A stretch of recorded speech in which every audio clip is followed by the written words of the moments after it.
Kalau tanda-tanda umum orang yang terkena sihir adalah insiraful insan an ahlihi wa muhibbihi wa tabaddala al-hubbu bughdan. Ya. Di antara ciri umum orang yang terkena sihir adalah berpalingnya manusia dari keluarga dan orang-orang yang dia sayangi. Wa tabaddala al-hubbu bughdan. Kemudian rasa kasih sayang, rasa cinta tiba-tiba berganti menjadi kebencian. Wasadaqatul adawah. Dan juga rasa pertemanan, persahabatan tiba-tiba menjadi permusuhan.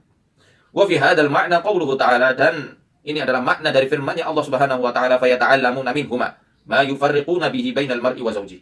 Maka mereka para penyihir belajar dari Harut dan Marut, ma yufarriqun, sesuatu yang dapat memisahkan antara seseorang dengan pasangannya. Al-Baqarah ayat 102. Insiraful insan an zaujati, berpalingnya seseorang dari pasangannya, baik dari suaminya atau dari istrinya. Wa adamu muqaddaratihi ala muasyaratiha, dan tidak bisa menggaulinya. Yang laki-laki dibuat impoten, yang perempuan dirobot sehingga tidak bisa, kakinya tidak bisa buka. Ini ada dan pernah kita tangani kasus seperti ini. Mohon maaf, ketika mau didatangi suaminya, kaki itu udah kayak kaki bangku, keras kayak kayu, nggak bisa dibuka. Ya. Yas'urul mash'ur wa ka'annahu madfu'un biqaulin aw fi'lin bighairi iradatihi wa ghaliban ma yandamu ala ma fa'al. Orang yang terkena sihir akan dikuasai mulutnya, ucapannya, perbuatannya tanpa kontrol dari dirinya. Wa ghaliban ma yandamu ala ma fa'al. Dan kebanyakan yang perkataan, perbuatan yang menjadikan dia menyesal setelah melakukan hal tersebut. Makanya kalau orang terkena sihir atau terkena ain, sebenarnya semuanya sama, kuncinya sama. Pegang pusat kendali, pegang pusat komando yang ada pada diri kita sendiri atau diri Anda sendiri kalau mau sembuh. Ya, jangan terobsesi menjadi orang yang selalu kena gangguan sihir. Katakan, aku ini kuat, setan lemah. Kenapa setan seakan kuat? Karena mungkin diriku yang menjadikan mereka itu seakan-akan kuat. Makanya pegang pusat komando yang menjadi titik kesadaran Anda. Insya Allah gangguan macam apapun akan Allah lemahkan. Ya, jangan sampai karena emosi sesaat yang dibuat para setan jadi nyesal seumur hidup. Ru'yatul manamat allati ya'ti ta'biruha min alamin bi ta'biri bi wujudi sihra. Ini dia bermimpi sama seperti ain tadi ya, tentang segala hal yang berkaitan dengan sihir itu terjadi. Baik orang yang nyihir, baik medianya, baik metodenya. Orang yang dijelaskan dalam referensi kami yang lain dikatakan orang yang terkena gangguan sihir, kalau misal itu sihirnya di tanah, ya, ditanam di tanah, itu orang sering mimpi terbang melayang atau jatuh dari tempat yang tinggi. Jadi orang yang mimpi terbang itu bukan berarti mimpinya itu digantung di tiang, digantung di pohon, tidak seperti itu. Justru orang yang terbang, mimpinya itu sihirnya ada di bawah, entah terinjak, entah ditanam di bawah tanah. Karena sihir hakikatnya melayang. Nah, kalau sihirnya digantung, justru dia itu seringnya mimpi kayak kegencet sesuatu dan merasakan kayak ditekan sesuatu dari atas. Ya, mimpi tentang kuburan, maka biasanya sihirnya itu sihir madfun yang ditanam di area-area tertentu. Insya Allah ini akan saya bahas semua di buku saya. Termasuk di Risalah Pelebur Jin Leluhur ini sudah dibahas juga tentang perkara-perkara jin leluhur. Insya Allah ya, walaupun buku ini sederhana, semoga bisa menjawab rasa penasaran antum semuanya. Nanti kalau sudah launching akan saya umumkan insya Allah. Mohon doanya, mohon doa. Alamun fil arhami lin nisa wa asfalud dhuhr. Merasakan sakit pada rahim bagi wanita serta di bagian punggung bawah. Nah, ini ciri umum. Beda sama ain ya. Kalau ain sakitnya tadinya di atas, ketika diruqyah pindah bawah. Nah, kalau sihir dari awal mula dia sakit sudah dari bawah duluan. Dari bawah duluan ya sakitnya, bawah punggung ya, di pinggangnya. Wa taharrakat fi tilkal mantiqah, dan banyak gerakan-gerakan kayak krumik-krumik kayak ular-ular di area yang dia merasakan sakit. Kemudian isqatul hamlil mutakarrir duna nuzulul ilaj at-tibbi lahu. Sering keguguran. Ya, dan kegugurannya ini terjadi berulang-ulang tanpa adanya sebab medis. Ya, tanpa ada sebab medis. Yang secara medis itu masuk akal gitu ya maksudnya. Keguguran gitu saja. Bahkan yang kemarin kita temukan ya, 8 bulan sudah gede hilang gitu saja. Nah, ini dari mana? Ya sihir. Yang main di situ sudah sihir, bukan sekedar ain lagi. Bukan ain, mohon maaf. Bukan ain tapi sihir. Raihatun karihah takhruju minal fam. Kemudian bau yang kurang sedap. Bukan kurang sedap, tidak sedap. Nah, kalau kurang sedap sudah sedap, tapi kurang sedap ya, tidak sedap yang keluar dari mulut orang yang terkena sihir. Au minal arham, atau keluar dari dari rahimnya. Baunya sangat-sangat tidak sedap. Au min jasadil mashhur, atau dari tubuh orang yang sedang terkena sihir, baunya luar biasa. Ya. Walaupun dia sudah mandi 5 kali sehari misalnya, tetap aja bau. Ya karena yang ngikutin itu biasanya khodam-khodam yang diambil dari ritual-ritual yang najis, ya, ritual-ritual yang kotor. baik menggunakan darah haid, baik menggunakan kotoran manusia, air kencing, atau ditaruh tempat-tempat sampah yang baunya itu busuk, dan akhirnya timbul di badan orang yang terkena sihir. Gunanya supaya dijauhi oleh suaminya, dijauhi oleh istrinya, dijauhi oleh orang-orang sekitarnya, dibuat bau. Ya. Terus apa solusinya dong kalau bau seperti itu? Dirukyah dan disauna. Disauna dengan menggunakan bahan-bahan yang alami. Ya, daun jeruk, daun kunyit, ya, jahe, serai, kayu secang, dan lain-lain. A'radun khassah musahibatun lil masru'ah athna ar-ruqyah syar'iyyah. Tanda-tanda umum orang yang terkena sihir ketika dalam proses ruqyah. Yang pertama, al-buka'u 'inda ayat as-sihr. Dia nangis ketika dibacakan ayat-ayat tentang sihir. Wa ahyanan ma'a italatir ruqyati yatakallamu khadimu sihr.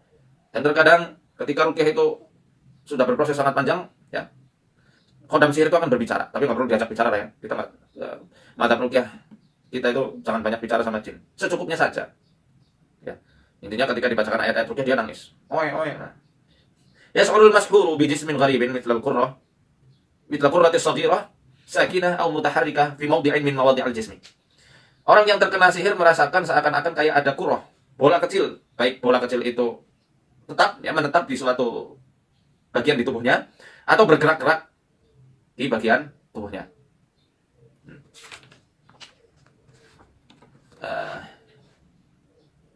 Qad tadharu tasannujat wala siyama fil atrafi wal ainain. Ya. Terkadang ada sengatan-sengatan baik di ujung-ujung jari jemari atau di kedua mata. Jatuhnya nanti kayak kedutan. Ya, tapi kedutannya kencang. Alamun fi rahimil mar'ah awil batni awil makan alladhi yasilu ilaihi sihr.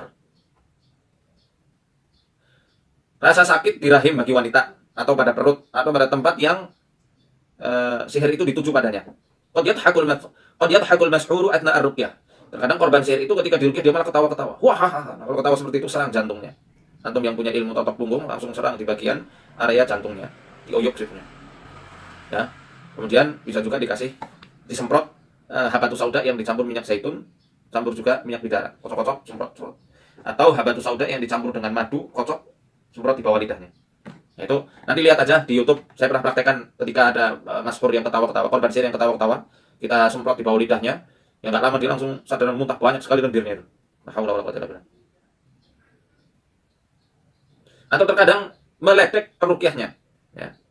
Meledek-ledek peruqyahnya. Nah, ini salah satu bagian dari sihir karena dia merasa dilindungi dan punya rumah. Kemudian atna ar-ruqyah, dia muntah-muntah ketika diruqyah. Wa yuhawilu ma'ahul istifragh, dan terkadang dia berusaha mau muntah, ya. Fa in istafragha kharaja sihr. Kalau dia sudah sampai muntah, maka insyaallah sihirnya akan ikutan keluar. Wa in lam yastafrig qararat 'alaihi ruqyah. Tetapi kalau dia belum sampai muntah, maka ulangi ruqyahnya. Ulangi terus ruqyahnya. Karena biasanya ketahan kalau orang yang kena sihir, dia mual banget, tapi ketika diruqyah dia susah banget untuk muntahnya. Kalau begitu kita butuh ramuan-ramuan yang bisa memicu muntahan itu keluar, dan juga sihir di dalam tubuh pasien itu terlepas. Di antaranya kita biasa menggunakan daun gandarusa bagi korban sihir yang sudah sangat parah gangguannya. Atau menggunakan 2 sendok minyak zaitun dan 1 sendok makan minyak habatus sauda. Campurkan, minumkan. Ya, bisa menggunakan itu. Asy'uru bi qaq'ati fil batni waqta ruqyah. Qaq'ah itu embak-embak ya, orang Banyumas bilang. Rasakan embak-embak di dalam perutnya. Embak-embak itu apa, nanti cari di kamus Banyumasan itu. Saya nggak tahu bahasa Indonesianya. Asy'uru bi mithli shihabin nar aw bi hararatin fi jawfihi waqta ruqyah. Merasa seakan-akan kayak dimasukkan suluh api yang jadi panas sekali di tenggorokannya ketika diruqyah. Rasanya panas, haus terus. Nah, itu juga salah satu bagian dari ciri khusus orang itu kena sihir. Khuruju raihah karihah minal ma'idah an tariqil fam. Ketika diruqyah bau sekali mulutnya itu. Tasdad waktu ruqyah, dan itu akan bertambah bau ketika diruqyah. Jadi bagi para peruqyah ya dimohon ya hidungnya menjadi hidung yang budek biar tahan ketika mencium bau-bauan yang tidak enak seperti itu. Al-alamu syadidu fatratul haid inda nisa. Jadi ketika diruqyah sedangkan dia sedang haid, dia akan merasakan sangat sakit sekali. Inzi'ajul mashhur min mulamasati raqi khususan min al-mawad fil mawadi' allati yuqtiru fiha as-sihr min jasadihi. Nah, jadi korban sihir itu merasa terganggu, risih sekali ketika disentuh oleh peruqyah di tempat yang ada sihirnya. Misal kalau disihir perutnya atau sihir itu melalui minuman atau makanan, diminum, ya otomatis kan perutnya masuk ke perut, dipegang perut akan ngerasa nggak enak sama sekali, risih. Ya, dipegang tuh panas, risih, tidak enak. Ya, ya kalau pegang perut nih khusus laki-laki. Kalau perempuan janganlah. Kalau perempuan ya harus disertai sama mahramnya. Kalau misal disihir di bagian eh, kena ya udah. Kan kalau sihir dari bawah ke atas ya, kalau udah sampai tengkuk, pegang tengkuknya itu enggak enak sama sekali, risih rasanya. Seperti itu. Al-dhiqu 'inda al-dhiqu 'inda tanafus. Sesak nafas ketika diruqyah. Nafasnya berat. Wa yasma'u lahu ahyanan fahihun. 'Inda syahiq wa zafir. Dan terkadang peruqyah itu akan mendengar suara apa ya, kalau orang kita bilang bengek ya, bengek ketika diruqyah itu. Orang kena asma, khususnya ketika sedang diruqyah. Sudah dulu wajah waktu ruqyah. Wajahnya menghidam ketika diruqyah. Fa idza mastabragha sihr asraqa launuhu wastanara wajhuhu. Dan ketika sihirnya sudah berhasil lepas melalui muntahan atau melalui BAB, maka wajahnya akan kembali bersinar. Ya kayak lampu neon gitu ya. Terang, lepas kehitam-hitaman yang ada di wajahnya. Alamun fi asfalid dhahr fi mantiqatil anji wal ashas bihaitsu la yastati'ul julus aw yajlisu bi alamin baligh. Merasakan sakit di bawah punggungnya, ya khususnya di tulang ekornya dan di atas tulang ekor. Bihaitsu la yastati'ul julus, yang menjadikan orang tersebut susah untuk duduk. Aw yajlisu bi alamin baligh, atau yang menjadikannya dia duduk sambil merasakan sakit setelahnya. Ini kasihan ya. Di antara ciri-ciri khusus orang yang kena sihir ketika diruqyah. Sebenarnya ada ciri-ciri yang lain yang tidak disebutkan dalam kitab ini, yang kita ambil dari pengalaman-pengalaman. Ya, kalau pengobatan sihir sudah banyak dibahas di kajian-kajian saya yang telah lalu, maka disimak saja. Ya.